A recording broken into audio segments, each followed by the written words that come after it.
بسم الله الرحمن الرحيم. النوع الثاني الحسن. قال الخطابي رحمه الله تعالى: هو ما عرف مخرجه واشتهر رجاله وعليه مدار أكثر الحديث ويقبله أكثر العلماء واستعمله عامة الفقهاء. قال الشيخ: هو قسمان: أحدهما ما لا يخلو إسناده من مستور لم تتحقق أهليته وليس مغفلا كثير الخطأ ولا ظهر منه سبب مفسق ويكون متن الحديث معروفا برواية مثله أو نحوه من وجه آخر. الثاني أن يكون راويه مشهورا بالصدق والأمانة ولم يبلغ درجة الصحيح لقصوره في الحفظ والإتقان، وهو مرتفع عن حال من يعد تفرده منكرا. ثم الحسن كالصحيح في الاحتجاج به وإن كان دونه في القوة، ولهذا أدرجته طائفة في نوع الصحيح، وقولهم حديث حسن الإسناد أو صحيحه دون قولهم حديث صحيح أو حسن، لأنه قد يصح أو يحسن الإسناد دون المتن لشذوذ أو علة، فإن اقتصر على ذلك حافظ معتمد فالظاهر صحة المتن وحسنه.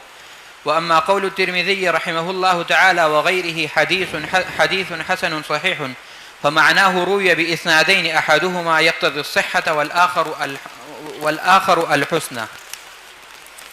بس یہیں تک پڑھ لیں، آگے تھوڑا سا ہے وہی پڑھ لیں. وأما تقسيم البغوي رحمه الله تعالى أحاديث المصابيح إلى حسان وصحاح مريدا بالصحاح ما في الصحيحين وبالحسان ما في السنن فليس بصواب، لأن في السنن الصحيح والحسن والضعيف والمنكر. بس. بسم اللہ الرحمن الرحیم. مصنف رحمۃ اللہ علیہ نے کتاب کے شروع میں حدیث کی 3 قسمیں بیان فرمائی تھیں: صحیح، حسن اور ضعیف. حدیث صحیح کے بیان سے فارغ ہونے کے بعد اب مصنف رحمۃ اللہ علیہ دوسری قسم حدیث حسن بیان فرماتے ہیں.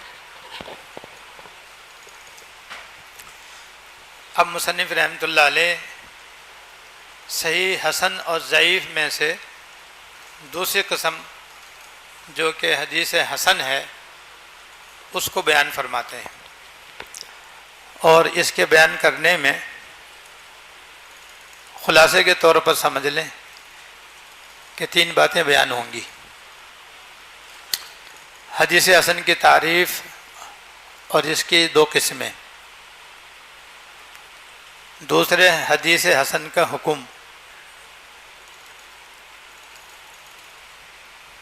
اور تیسرے حدیث حسن کے بارے میں 3 جزوی مسائل، 3 فروع فرعون کی جمع ہے، فرع کہتے ہیں جزوی مسئلے کو، ضمنی مسئلے کو. یہ خلاصہ ہے بھئی آج کے سبق کا انشاءاللہ تعالی. پھر سمجھ لیں وہی توجہ کے ساتھ، کیونکہ جب خلاصہ آدمی ذہن نشین کر لیتا ہے تو پھر اس کی تفصیل سمجھنا آسان ہو جاتا ہے. کتاب کے شروع میں مصنف رحمۃ اللہ علیہ نے حدیث کی 3 قسمیں بیان فرمائی ہیں: صحیح، حسن اور ضعیف. حدیث صحیح کے بیان سے فارغ ہو کر اب حدیث حسن بیان فرماتے ہیں.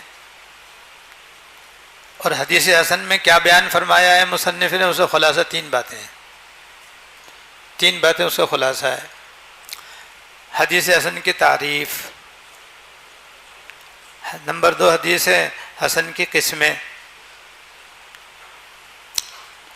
اور 3 فروع، 3 فرعی مسئلے اور جزوی مسئلے. وہ خلاصہ تو یہ ہے، پھر اس کی تفصیل ساتھ ساتھ انشاءاللہ آ جائے گی. سب سے پہلے مصنف رحمۃ اللہ علیہ نے حدیث حسن کی تعریف علامہ خطابی کے حوالے سے بیان فرمائی ہے، جو شرح نخبہ کی تعریف سے بالکل الگ ہے.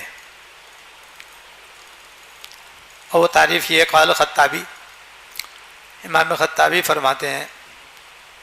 ایک بات اور پہلے سمجھ لیں کہ حسن یہ صفت مشبہ کا صیغہ ہے، اور اس کے لغوی معنی آتے ہیں خوبصورت، حسین و جمیل. اور اس کے اصطلاحی معنی یہ ہیں جو امام خطابی رحمۃ اللہ علیہ کے حوالے سے امام نبوی رحمۃ اللہ علیہ نے بیان فرمائے ہیں، یا علامہ ابن الصلاح رحمۃ اللہ علیہ نے بیان فرمائے ہیں کہ ہوا ما عرف مخرجہ واشتہر رجالہ، بس اتنی سی تعریف ہے بس یہ۔ حدیث حسن وہ حدیث ہے جس کا مخرج معلوم ہو۔ مخرج معلوم ہونے کا مطلب یہ ہے کہ جن راویوں سے یہ حدیث مروی ہے وہ معلوم ہو، جس کا حاصل سند متصل ہو، واشتہر رجالہ، اور اس حدیث کے راوی مشہور و معروف ہوں۔ رجال کہتے ہیں رجال راوی، وہ مشہور و معروف ہوں، جس کا مطلب یہ ہے کہ وہ عادل ہوں۔ بس اتنی تعریف فرمائی انہوں نے۔ باقی جو 3 تعریفیں آپ نے صحیح میں پڑھی ہیں اور حسن میں وہ خفیف الضبط ہوتا ہے، وہ انہوں نے شہرت کی وجہ سے چھوڑ دی ہیں۔ اس بات کو ذرا یہاں یاد رکھیں، پھر آگے کام آئے گی یہ بات آپ کے، پھر سمجھ لو بھائی۔ امام نبی رحمۃ اللہ علیہ نے حدیث حسن کی تعریف امام خطابی کے حوالے سے بیان فرمائی ہے، اور امام خطابی رحمۃ اللہ علیہ نے 2 لفظوں میں حسن کی تعریف کی ہے۔ پہلے فرمایا عرف مخرجہ، اس کا مخرج معلوم ہو۔ معلوم ہونے کا مطلب یہ ہے کہ راوی سب معلوم ہو، درمیان سے کوئی ساقط نہ ہو، یعنی سند متصل ہو۔ راوی معلوم ہونے کا یہ مطلب ہے کہ سند متصل ہے اس کی۔ واشتہر رجالہ، اور اس کے سند کے جو راوی ہیں جن کو رجال کہتے ہیں مشہور و معروف ہوں، یعنی صدق و امانت میں مشہور و معروف ہوں۔ تو 2 قیدیں آ گئیں جو حدیث صحیح کے اندر بھی ہیں، وہ حدیث حسن کے اندر بھی ہیں، کہ سند متصل ہو، سارے راوی عادل ہوں۔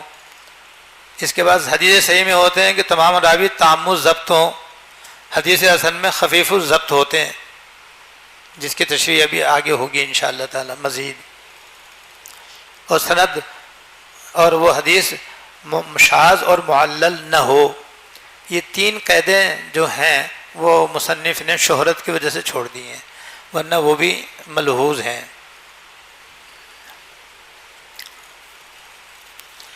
اس کے بعد یہ جو وعلیہ مدار اکثر الحدیث ہے، اور اکثر احادیث کا اس کے اوپر دار و مدار ہو، یعنی اکثر علماء اس پر اکثر علماء اس کو لیتے ہوں اور اس سے استدلال کرتے ہوں، اور اکثر علماء اسے قبول کرتے ہوں۔ قبول کرنے کا مطلب یہ کہ اس پر عمل کرتے ہوں، اور عام فقہاء کرام بھی اس کو استعمال کرتے ہوں استدلال وغیرہ کے لیے۔ یہ 3 جملے جو ہیں یہ تعریف کی تکمیل کے لیے ہیں، تعریف کا جز نہیں ہے۔ یہ بات سمجھ میں آ گئی سب کے؟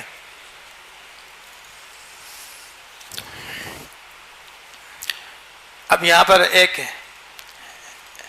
اشکال اور اس کا جواب سمجھنے کی ضرورت ہے، وہ یہ کہ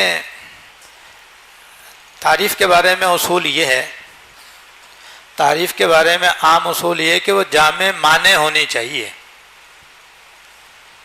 لہذا یہاں پر یہ اعتراض ہے کہ امام خطابی نے جو حدیث حسن کی تعریف کی ہے، جو ابھی آپ کے سامنے بیان ہوئی ہے، یہ معنی نہیں ہے دخول غیر سے، کیونکہ یہ تعریف تو صحیح پر بھی صادق آتی ہے، کیونکہ حدیث صحیح کے اندر بھی تو یہ دونوں صفتیں ہوتی ہیں کہ اس کی سند متصل ہوتی ہے، اس کے راوی جو ہوتے ہیں سب کے سب عادل ہوتے ہیں۔ تو اس اعتراض کے 2 جواب ہیں، اس اعتراض کے 2 جواب ہیں۔ ایک جواب تو یہ ہے کہ اگر صحیح حدیث حسن کے اندر داخل ہو جاتی ہے تو اس میں کوئی حرج کی بات نہیں ہے۔ وجہ کہ حدیث صحیح خاص ہے، حدیث حسن عام ہے، اور خاص تو عام کے اندر داخل ہو ہی کرتا ہے، وہاں تو ہی کوئی اعتراض کرتا ہے۔ جیسے حیوان اور انسان، حیوان عام ہے، انسان خاص ہے، لیکن انسان حیوان میں داخل ہے یا نہیں؟ کوئی اعتراض کی بات ہے؟ تو یہاں بھی کوئی اعتراض کی بات نہیں۔ دوسرا اعتراض یہ ہے، دوسرے جواب کی ضرورت نہیں ہے، بس دوسرا اعتراض ہے یہاں پر۔ 2 جواب نہیں تھے، ایک ہی جواب تھا، وہ کافی ہے انشاءاللہ تعالی۔ دوسرا اعتراض یہ ہے کہ یہ تعریف جو ہے معنی نہیں ہے، اس سے تو حدیث ضعیف بھی آ گئی۔ اب وہ کیسے آ گئی؟ وہ کہتے ہیں ایسے آگے کہ وہ اس کے اندر بھی تو یہ ہوتا ہے کہ اس کے راوی جو ہوتے ہیں عام طور پر سارے کے سارے متصل ہوتے ہیں، اور عادل بھی ہوتے ہیں، لہذا تو حدیث ضعیف بھی اس کے اندر آ گئی. یہ اعتراض ہے تو کچا لیکن ہے. ارے بھائی سمجھ رہے ہو نہیں سمجھ رہے؟ کچا ہونا بھی سمجھ میں آ رہا ہے نہیں آ رہا ہے؟ ہاں. تو اس کا بھی جواب انہوں نے دے دیا کہ بھائی یہ جو آگے 3 قیدیں لگائی ہیں، علیہ مدار اکثر الحدیث وَيَقْبَلُهُ اکثر العلماء وَاسْتَعْمَلَهُ عامۃ الفقہاء، اس سے ضعیف نکل گئی، کیونکہ ضعیف قابل استعمال بھی نہیں، قابل استدلال بھی نہیں ہے، اور احکام میں قابل عمل بھی نہیں. تو ان 3 قیدوں سے مصنف نے ضعیف کو نکال دیا، تو ضعیف نکل گئی، صحیح داخل ہو گئی، کسی میں بھی کوئی اعتراض کی بات نہیں. آگے سمجھ میں سب کے حکم آگے آئے گا بھائی. اچھا، پہلے آگے 2 قسمیں آئیں گی، پھر حکم اس کا آگے آئے گا. مثال لے لو حدیث حسن کی. حدیث حسن کی تعریف پڑھ لی نا آپ نے، جو علامہ خطابی کے حوالے سے بیان ہوئی ہے. مثال سے پہلے میں حافظ ابن حجر رحمۃ اللہ علیہ کی تعریف جو شرح نخبہ میں آپ پڑھ چکے ہیں وہ بیان کر دوں، اس سے بہت آپ کو سہولت ہوگی، کیونکہ وہ تعریف بڑی جامع معنی ہے اور بہت ہی زیادہ آسان ہے. وہ یہ کہ حدیث حسن وہ حدیث ہے جس کی سند متصل ہو. آ رہا ہے سمجھ میں سب کے؟ نمبر 2، سارے راوی اس کے عادل ہوں. نمبر 3، اس کے راوی تام الضبط نہ ہوں. صحیح میں کیا تھا؟ تام الضبط ہوں. حسن میں کیا ہے؟ تام الضبط نہ ہوں بلکہ خفیف الضبط ہوں، اور وہ روایت شاذ اور معلل بھی نہ ہو. یہ کیسی شاندار تعریف ہے جو بالکل دل میں اترنے والی جسے کہنا چاہیے. اتری نہیں اتری؟ کس کس کے اتری؟ بہت شکریہ بھائی، آپ لوگ جاگ رہے ہیں ماشاءاللہ. ٹھیک ہے. لہذا یہ تعریف ایسی جامع معنی ہے کہ حدیث صحیح الگ، حدیث حسن الگ، حدیث صحیح بالکل الگ. اب مثال سمجھو. مثال ترمذی کی ہے، کیونکہ ترمذی کے اندر حسن بہت ہیں. بخاری و مسلم تو صرف صحیح احادیث پر مشتمل ہے، لیکن ترمذی شریف صحیح، حسن، ضعیف، عزیز، غریب سب پر مشتمل ہے. وہ تو ترمذی میں یہ روایت ہے کہ حدثنا حشیم ان یزید بن ابی زیاد ان عبد الرحمن بن ابی لیلہ ان البراء مرفوعا رضی اللہ تعالی عنہ کہ ان حقا المسلمین ان یغتسلوا یوم الجمعہ، ان حقا المسلمین ان یغتسلوا یوم الجمعۃ ولیمس احد من طیب اہلی فإن لم یجد فالماء له طیب. اب امام ترمذی فرماتے ہیں فحشیم مدلس. اب صحیح نکل گئی نہیں نکل گئی؟ لیکن تابعہ ابو یحییٰ. اب مطابعت آ گئی اس کے ساتھ. والمتن شواہد من حدیث ابی سعید الخدری رضی اللہ تعالیٰ عنہ، شواہد بھی موجود. فلہذا حسنہ الترمذی، فلہذا حسنہ الترمذی، اس لیے امام ترمذی رحمۃ اللہ نے اس حدیث کو حسن قرار دیا ہے. یہ اس کی مثال ہو گئی. اب 2 قسمیں.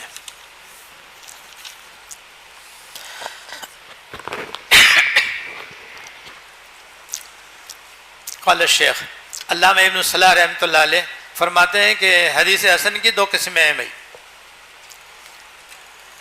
ایک قسم تو یہ ہے، یہ تعریف جو پہلی قسم کی ہے نا، یہ امام ترمذی نے کی ہے.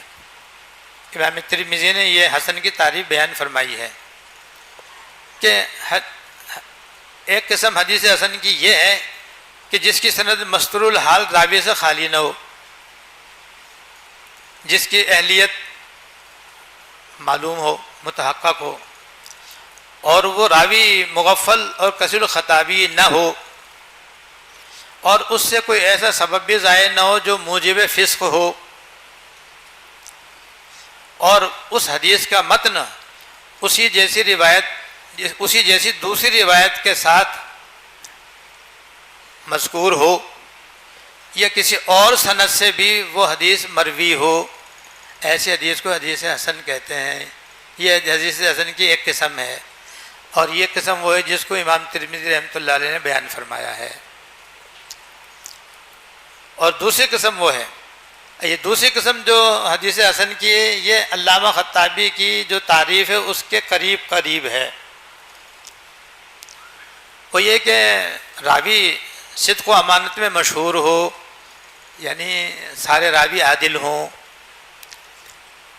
لیکن صحیح کے درجے میں نہ پہنچے، اور نہ پہنچنے کی وجہ یہ ہے کہ اس کا راوی حفظ و اتقان میں صحیح کے راویوں سے کم تر ہے، یعنی اس کے راوی تام و ضبط نہیں.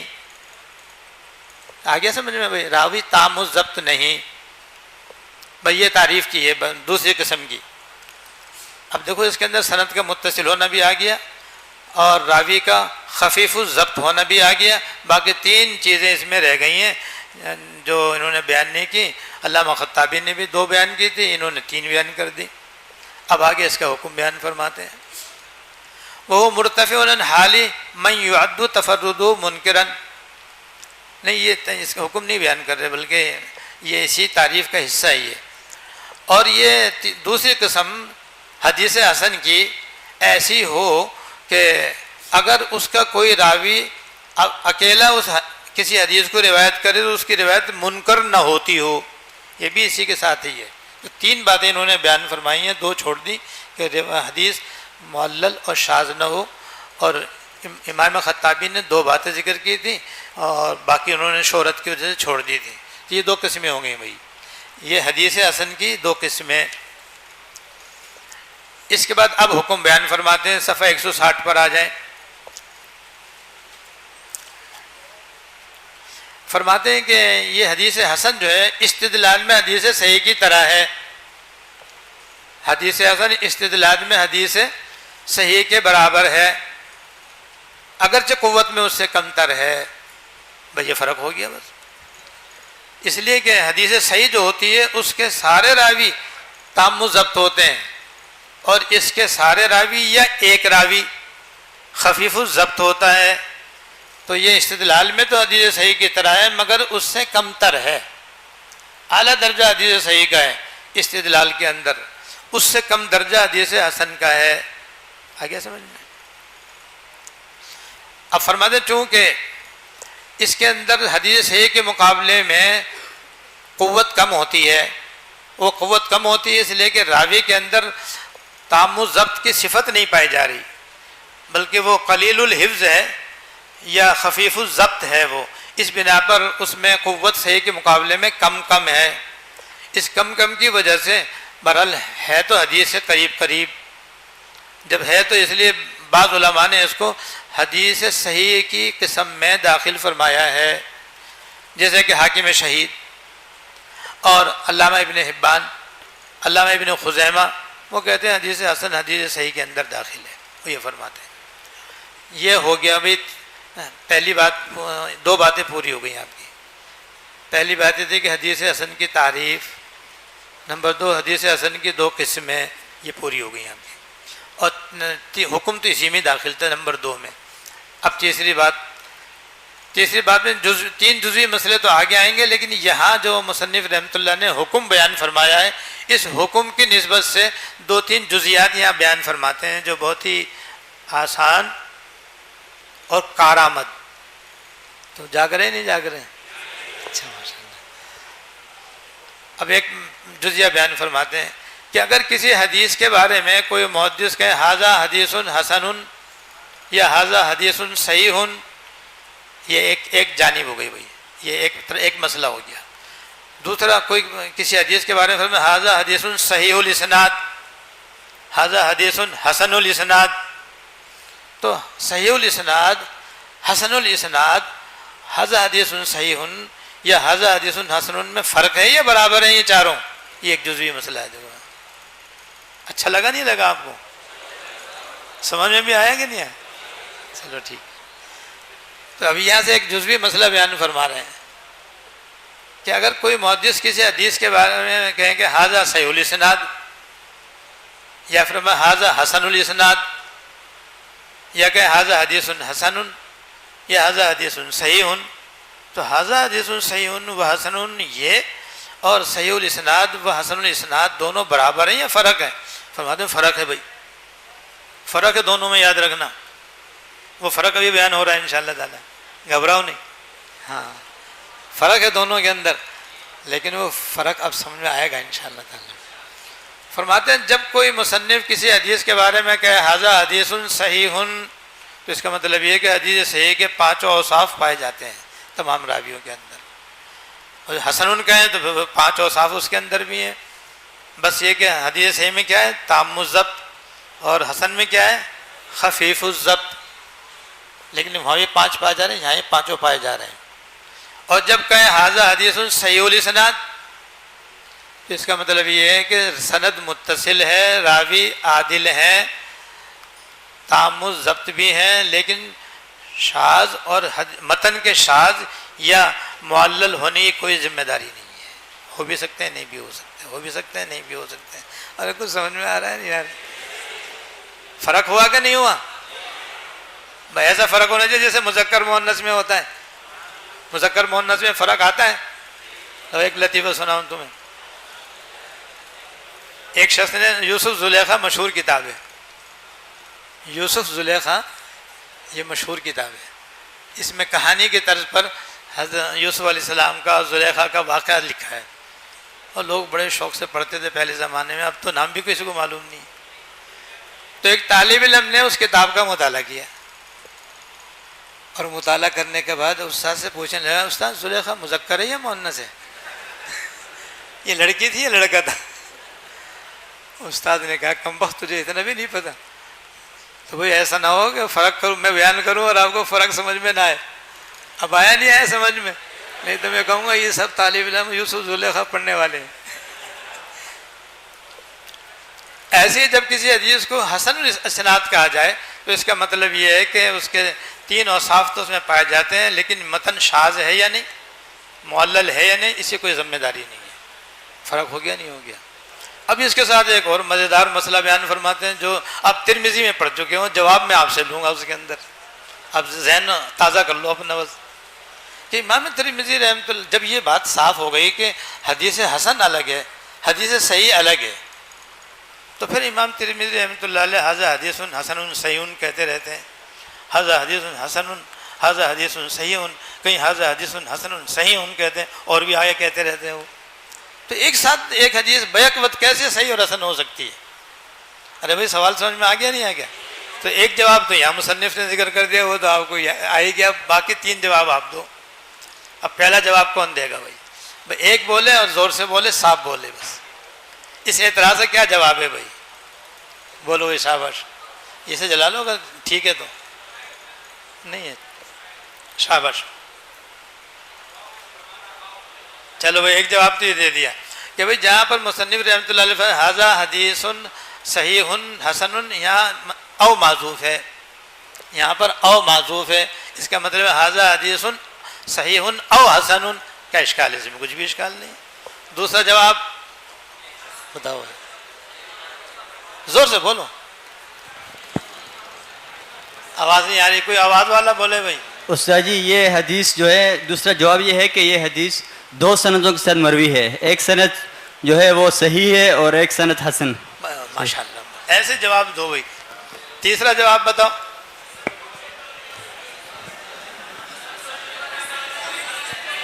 سب نہیں بولو، سب بولو گے تو سمجھ میں نہیں آئے گا۔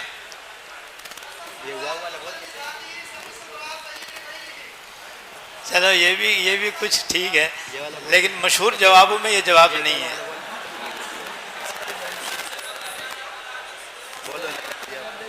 بولو بولو، شاباش شاباش۔ ہاں یہ ہے، حسن یہاں اصطلاحی معنی میں نہیں ہے، حسن اپنے اصطلاحی معنی میں نہیں ہے، حسن لغوی معنی میں ہے، اور صحیح اصطلاحی معنی میں ہے، تو بھی کوئی اشکال کی بات نہیں۔ چوتھا جواب، بولو بولو، زور سے بولو، میں بولوں؟ سمجھ میں نہیں آیا؟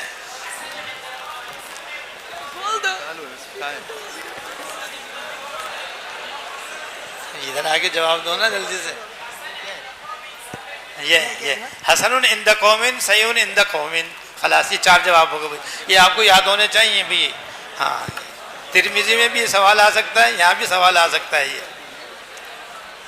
فمانا روی بسنادین احدہما یقتضی الصحۃ والآخر الحسن۔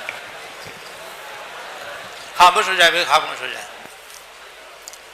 اب ایک اور اعتراض کا جواب دیتے ہیں مصنف رحمۃ اللہ علیہ، وہ یہ کہ امام بغوی رحمۃ اللہ علیہ نے مشکات المصابیح کے اندر بس حدیث کی 2 قسمیں بیان فرمائی ہیں۔ بھائی توجہ دیں بھائی سب حضرات، امام بغوی رحمۃ اللہ علیہ نے مشکات المصابیح میں یا المصابیح میں حدیث کی بس 2 قسمیں کہے ہیں، صحیح اور حسن، یہاں پہ لکھا صحاح اور حسان، تو جمع کا صیغہ ہے، کیا ہوا اس میں؟ تو 2 قسمیں کی ہیں بس، کہ مشکات المصابیح میں جو حدیثیں امام بغوی رحمۃ اللہ نے جمع کیے ہیں اس کے اندر حدیث کی 2 قسمیں بیان فرمائی ہیں، صحیح اور حسن، اور کوئی ذکر نہیں کیا۔ حالانکہ اور حدیثیں انہوں نے لیے ہیں سیاستہ سے، اور فرمایا کہ بس جب صحیح کہوں تو اس سے مراد ہے معافی صحیح ہیں، جب میں کہوں کسی حدیث میں ھذا صحیح معافی صحیح ہیں، اور جب کہوں کہ یہ حسن ہے تو اس کا مطلب یہ ہے کہ باقی اصول 4 کے اندر، سنن 4 کے اندر ہیں وہ کتابیں، یعنی ابو داؤد، ترمذی، نسائی، ابن ماجہ، اس کی حدیثیں مراد ہے۔ تو بھئی یہ تو صرف ساری حسن کہاں ہیں ان 4 کتابوں کے اندر؟ اس میں تو حسن بھی ہیں، اس میں تو ضعیف بھی ہیں، اس میں تو منکر بھی ہیں، بلکہ بعض احادیث کے بارے میں تو موضوع بھی کہا گیا ہے سنن ابن ماجہ میں، جیسے آپ آگے پڑھیں گے انشاءاللہ تعالی۔ یہ 2 قسمیں کہاں سے آئی؟ ہاں بھائی، اس کا جواب کون دے گا؟ یہ شرح نخبہ میں آپ نے نہیں پڑھا ہے، یہ اب یہاں جواب دینے والا با کمال ہی ہوگا انشاءاللہ۔ ہاں بتاؤ، شابش۔ ہاں یہ جواب دیا، اصل میں یہ ان کی اپنی اصطلاح ہے، تو اہل منطق کی اپنی اصطلاح ہے، اہل نحو کی اپنی اصطلاح ہے، اہل صرف کی اپنی اصطلاح ہے، اہل عقائد متکلمین کی اپنی اصطلاح ہے، ولا مناقشۃ فی الاصطلاح، لہذا یہ اعتراضی سرے سے درست نہیں ہے۔ اب فروع کا نمبر آ گیا، تیسری بات بھائی، اب تیسری بات شروع ہو رہی ہے بھائی، پہلی 2 باتیں پوری ہو گئیں، اب تیسری بات شروع ہو رہی ہے، یعنی 3 جزوی مسائل، حدیث حسن کے متعلق 3 جزوی مسائل جن کو فروع کہا گیا ہے۔ فروع فرعون کی جمع، فرع کہتے ہیں جزوی مسئلے کو۔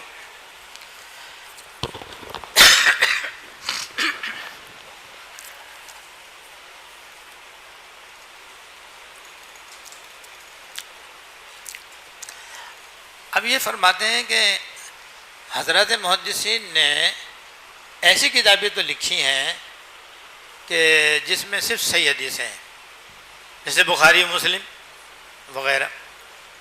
آیا ایسی کوئی کتاب لکھی ہے جس میں صرف حدیث حسان ہو، صرف حسن حدیثیں ہوں، نہ صحیح ہوں نہ ضعیف ہوں؟ فرماتے ہیں ایسی کوئی کتاب نہیں، ایسی کوئی کتاب نہیں لکھی گئی ہے کہ جو حسان مجرد کہلا سکے، جیسے صحیح مجرد ہے ایسی حسن مجرد کوئی کتاب نہیں ہے، یعنی ایسی کوئی کتاب نہیں ہے جس میں صرف حدیث حسان ہوں اور دوسری حدیثیں اس میں نہ ہوں۔ تو پھر سوال پیدا ہوتا ہے کہ پھر آخر ہم حدیث حسن پر عمل کرنا چاہیں تو کہاں جائیں؟ پھر ہم کہاں جائیں، کیا کریں؟ تو فرماتے ہیں بھائی ہم تھوڑا بہت پتہ بتا دیتے ہیں تمہیں، جہاں تمہیں حدیث حسان مل جائیں گی، جیسے ترمذی شریف۔ آپ کو مشکل بات ہے یہ تو پہلے سے آپ کو ماشاءاللہ معلوم ہے کہ بھئی امام ترمذی رحمۃ اللہ علیہ نے ترمذی کے اندر اس بات کا اہتمام کیا ہے کہ جگہ جگہ انہوں نے حدیث صحیح، حدیث حسن بیان کر دی ہیں، لہذا اگر حدیث حسان پر عمل کرنا ہو تو آپ اس پہ عمل کر لیں، کوئی مشکل بات نہیں ہے۔ لیکن ہاں حدیث حسن ترمذی سے لینے کے لیے ضروری ہے کہ جس نسخے پر آپ عمل کریں اور اس میں حدیث حسان لینا چاہیں تو اس کو کسی معتمد نسخے کے ساتھ ملائیں، اس لیے کہ نسخوں کے اندر بھی اختلاف ہے، کسی نسخے کے اندر ھذا حدیث حسن ہے اور کسی میں ھذا حدیث صحیح بھی ہے، اب ایک جگہ صحیح ایک جگہ حسن۔ تو جو اصل کتاب ہوگی ترمذی کی، جیسے کہ متقدمین کے زمانے میں اصل ہوتی تھی اور پھر طلبہ اس کے مطابق اپنی اپنی کتاب مرتب کرتے تھے، تو اس اصل کے ساتھ ملاؤ، خود ملا لو یا کسی سکہ کے ذریعے ملوا لو اور اطمینان کر لو، اطمینان کرنے کے بعد پھر حدیث حسان لے لو اور اس میں عمل کر لو۔ ایک تو یہ جواب دیا انہوں نے۔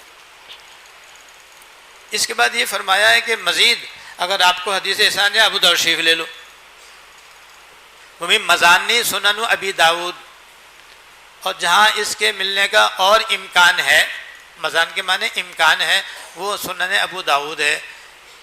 اور پھر علامہ ابن الصلاح اپنے طور پر ذکر کر رہے ہیں، اس سے ایک اشکال پیدا ہوگا آپ لوگوں کے ذہن میں، جس کا جواب بھی آ جائے گا انشاءاللہ تعالی۔ اس لیے کہ امام ابو داؤد رحمۃ اللہ علیہ جہاں کہیں حدیث صحیح ہوتی ہے اس کو بیان کر دیتے ہیں، اور جس میں ضعف ہوتا ہے اس کو بھی بیان کر دیتے ہیں، اور کہیں کہیں بغیر کچھ بیان کیے خاموشی سے گزر جاتے ہیں، تو جہاں وہ خاموشی سے گزر جاتے ہیں وہ حدیث حسن ہوتی ہے۔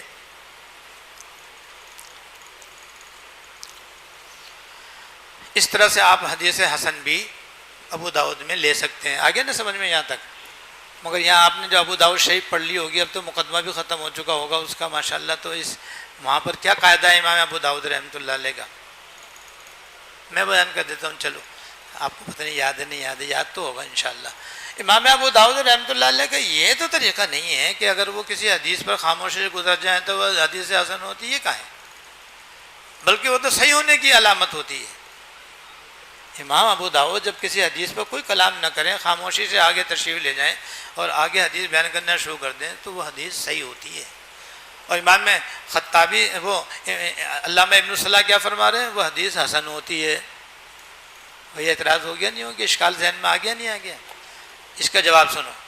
اس پر علامہ ابن رشید رحمۃ اللہ علیہ نے یہی اعتراض کیا ہے کہ بھئی ان کا معمول تو یہ نہیں ہے، ان کا دستور تو یہ نہیں ہے، ان کا طریقہ تو یہی ہے کہ جس حدیث پر وہ کلام نہ کریں وہ حدیث صحیح ہوتی ہے، اور آپ کہہ رہے ہیں کہ حسن ہوتی ہے، اور بعض محدثین نے کہا وہ ضعیف ہوتی ہے، بعض نے تو یہ کہہ دیا کہ وہ ضعیف ہوتی ہے۔ تو بھئی یہ تو ان کے اصول کے خلاف ہے، آپ نے یہ کیسے کہہ دیا؟ تو اس کا جواب یہ ہے کہ تین حال سے خالی نہیں۔ جواب سنیں بھئی اس اعتراض کا جواب، اس اعتراض کا جواب دیے کہ بھئی امام ابو داؤد رحمہ اللہ جب کسی حدیث پر خاموشی سے گزر جائیں تو تین حال سے خالی نہیں، دو حال پہ کوئی اعتراض نہیں کر سکتا، اور تیسرے کا حکم ایسا ہے کہ اس سے بھی اعتراض ختم۔ بھئی میں نے خلاصہ بتایا آپ کو، اب میں اس کو کھولوں گا نا تو پھر اور سمجھ میں آئے گا انشاءاللہ۔ مطلب تین حال سے خالی نہیں، یعنی امام ابو داؤد جس حدیث میں کوئی کلام نہ فرمائیں، خاموشی گزر جائیں تو حدیث تو صحیح ہوتی ہے نا، ان کے عادت تو یہی ہے، اور علامہ ابن الصلاح کے نزدیک وہ حسن ہوتی ہے۔ اب ایک ہی درجہ رہ گیا ضعیف کا، تو لہٰذا یوں کہیں گے کہ بھئی امام ابو داؤد جس حدیث پر کلام نہ کریں یا تو وہ صحیح ہوگی، پھر تو کسی اعتراض کی ضرورت ہی نہیں، اور حسن ہوگی تب بھی وہ قابل استدلال ہے، قابل اعتراض نہیں، ہاں صحیح سے کم درجے کی ہے، لضعفہ۔ ارے سمجھ میں آ رہا ہے بھائی؟ اور اگر وہ ضعیف ہے تو احکام میں قابل استدلال نہیں ہے لیکن فضائل میں قابل اعتبار ہے، لہذا بھی اس میں کیا اشکال کی بات ہے؟ یہ ہو گیا۔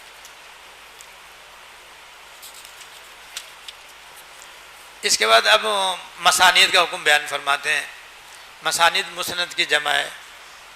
مسند ان کتابوں کہتے ہیں جس کے اندر صحابہ کرام کی ترتیب سے احادیث طیبہ جمع کی جائیں، جیسے مسند امام احمد بن حنبل اور مسند ابو داؤد طیالسی رحمۃ اللہ علیہ اور دیگر مسانید جن کی تفصیل نیچے لکھی ہوئی ہے۔ تو فرماتے ہیں اس کے بارے میں کہ جو اصول خمسہ ہیں، احادیث جو اصول خمسہ ہیں، پانچ حدیث کی پانچ کتابیں، مسانید کا درجہ اس سے کم تر ہے، بس یہ بتانا چاہتے ہیں، ان کا درجہ اس سے کم تر ہے، نہ تو ان کے برابر ہے، نہ ہی اصول خمسہ کی طرف جس طرح آدمی کو مائل ہونا چاہیے وہ درجہ ہے، لہذا وہ ان سے کم تر ہیں بالکل۔ فرماتے ہیں کہ فلا تلتحقوا بالاصول الخمسہ وما اشبہ فی الاحتجاج بها، لہذا استدلال کرنے میں اصول خمسہ کی روایات بالا تر ہیں اور مسندات کی جو احادیث ہیں وہ کم تر ہیں۔ رکون کہتے ہیں مائل ہونے کو۔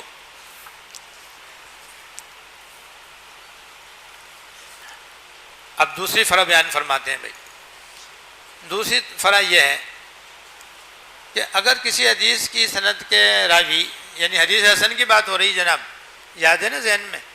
حدیث حسن کا دوسرا جزوی مسئلہ بیان ہو رہا ہے۔ حدیث حسن جو ہے وہ اس کا سند متصل ہے، تمام راوی عادل ہیں، لیکن حفظ و اتقان کے اندر اس کے راوی کمزور ہیں۔ تو ایسی صورت میں ظاہر ہے کہ یہ حدیث صحیح سے کم تر ہے یعنی صحیح سے کم درجے کی ہے، لیکن اگر یہ متعدد طرق سے مروی ہو تو پھر ایسی صورت میں یہ اس کا جو ضعف ہے خفیف الضبط کی وجہ سے وہ ختم ہو جائے گا، اور پھر یہ حدیث حسن کے درجے سے نکل کر صحیح کے درجے میں چلی جائے گی۔ یہ اس کا خلاصہ ہے۔ تیسری فرع، اس کی مثال بھی امام علامہ سیوطی رحمۃ اللہ نے دی ہے، صفحہ 176 پر مثال بھی مثال بھی دیکھ ہی لیں تو اچھا رہے گا۔ قال ابن الصلاح مثال حدیث محمد بن عمرو عن ابی سلمۃ عن ابی ہریرہ ان رسول اللہ صلی اللہ علیہ وسلم قال لولا ان اشق علی امتی لامرتم بالسواک عند کل صلاۃ۔ اب دیکھو اس پہ کلام کرتے ہیں۔ محمد بن عمرو بن علقمہ یہ صدق و امانت میں مشہور ہیں، لیکن اہل اتقان میں سے نہیں، یعنی تام و ضبط نہیں۔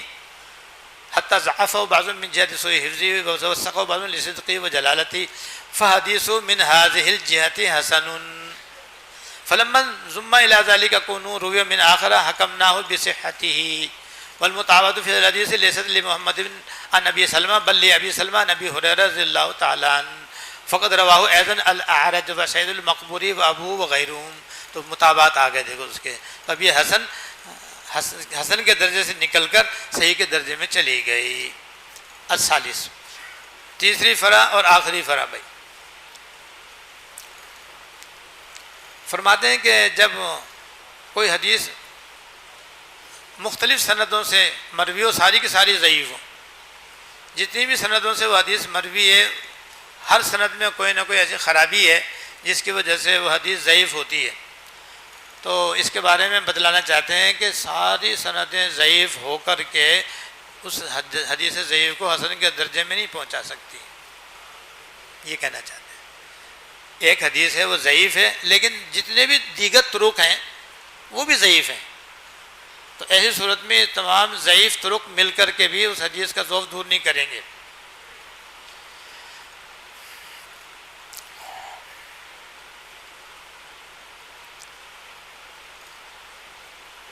اس کے بعد پھر فرماتے ہیں کہ پھر آخر اس کا ضعف کیسے دور ہوگا۔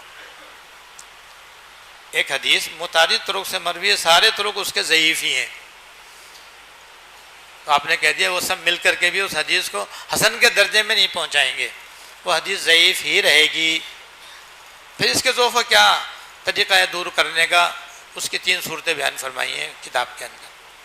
توجہ دے بھائی، سب جاگ رہے ہیں نا؟ ہاں، کہ ایسی حدیث جو کہ مختلف طرق سے مروی ہونے کے باوجود ضعیف ہے، اس کا ضعف کیسے دور ہو سکتا ہے؟ تو فرماتے ہیں بھائی 3 صورتیں ہیں اس کے اندر، 3 صورتوں میں سے 2 صورتوں میں ضعف دور ہو جائے گا، ایک صورت میں ضعف دور نہیں ہوگا۔ 3 صورتیں ہیں ضعف کے دور ہونے کی، 2 صورتوں میں ضعف دور ہو جائے گا، لیکن ایک صورت میں ضعف دور نہیں ہوگا۔ ایک صورت تو یہ ہے کہ اگر کسی راوی کا ضعف، اگر کسی حدیث ضعیف میں کسی راوی کے اندر جو سبب ضعف ہے وہ اس کے حافظے کی کمزوری ہے، تو ایسی صورت میں اگر وہ دوسری سند سے مروی ہو جائے تو پھر ایسی صورت میں اس کی تلافی ہو جائے گی اس ضعف کی، اور پھر وہ حدیث ضعیف حسن کے درجے میں چلی جائے گی۔ آگے سمجھ میں بھائی؟ اگر وہ ضعف حدیث کے ضعیف ہونے کی وجہ راوی کا خفیف الضبط ہونا ہے، سمجھ رہے ہیں نا، خفیف الضبط ہونا، تو ایسی صورت میں اگر دوسرے طرق سے بھی وہ مروی ہو، اس میں اور طرق میں یہ خفیف الضبط نہ ہو، تو پھر اس کا ضعف دور ہو جائے گا، یہ حسن بن جائے گی۔ یا ارسال کی وجہ سے اس میں ضعف آ رہا ہو، ارسال سمجھتے ہیں حدیث مرسل پڑھی ہے نا آپ نے، تو ارسال کی وجہ سے اگر کیا کہتے ہیں حدیث کی سند میں ضعف آ گیا ہے جس کی وجہ سے حدیث ضعیف ہو گئی ہے، اب وہ دوسرے طرق سے مروی ہے، اس کے اندر ارسال نہیں ہے، تو بھی ضعف دور ہو جائے گا اس کا، اور یہ حسن کے درجے میں چلی جائے گی۔ تیسری صورت یہ ہے کہ حدیث کی سند میں جو کوئی راوی فاسق ہے، اور فسق کی وجہ سے اس کے اندر ضعف آ گیا ہے تو پھر دوسری سند سے مروی ہونے کے باوجود فسق کی وجہ سے اس کا ضعف دور نہیں ہوگا، وہ ضعیف ہی رہے گی۔ فلا یؤثر فی موافقت غیرہ، اس میں دوسرے کی موافقت مفید نہ ہوگی اور مؤثر نہ ہوگی۔ اب ایک بات رہ گئی ذرا سا، وہ بیچ میں جو اس کے حکم کے بارے میں ہے وہ دوبارہ میں بیان کرنا چاہتا ہوں، کیونکہ میں نے پیچھے اجمالاً بیان کیا ہے جبکہ اس کی تفصیل کی ضرورت تھی۔ وہ یہ کہ حدیث حسن کا حکم یہ ہے کہ یہ استدلال کے اندر حدیث صحیح کے مانند ہے مگر اس سے کم تر، اس لیے کہ حدیث صحیح زیادہ قوی ہے، حدیث حسن اس سے کم تر ہے، کمزور ہے۔ اور وجہ بھی میں نے بتلا دی کہ حدیث صحیح کا راوی تام الضبط ہوتے ہیں اور اس کے راوی خفیف الضبط ہوتے ہیں، لیکن اکثر علماء اس کو لیتے ہیں، اس لیے لیتے ہیں کہ اس سے استدلال ایسا ہی ہے جیسے کہ حدیث حسن صحیح سے ہوتا ہے، استدلال میں حدیث صحیح کے برابر ہے، گو 19-20 کا فرق ہے۔ دوسری یہ کہ حدیث صحیح کی شرطیں بہت زیادہ ہیں، کڑی شرطوں کی وجہ سے احادیث صحیحہ بہت کم ہیں اور احادیث احسان بہت ہیں۔ بہت ہونے کی بنا پر ظاہر ہے آسانی سے ان کو لیا جا سکتا ہے، بآسانی اس سے استدلال کیا جا سکتا ہے۔ ایسی حدیث حسن پر عمل کرنا بنسبت صحیح کے زیادہ آسان ہے۔ آسان ہونے کی وجہ یہی ہے کہ قوت میں یہ اسی کے برابر ہے، 19-20 کا فرق ہے، اور کثرت بھی ان کے اندر ہے، حدیث صحیح میں کثرت نہیں ہے تو عمل کرنا اس پہ زیادہ آسان ہے بنسبت حدیث صحیح کے، اس لیے حدیث حسن کو علماء زیادہ اختیار فرماتے ہیں۔ بھئی یہ خلاصہ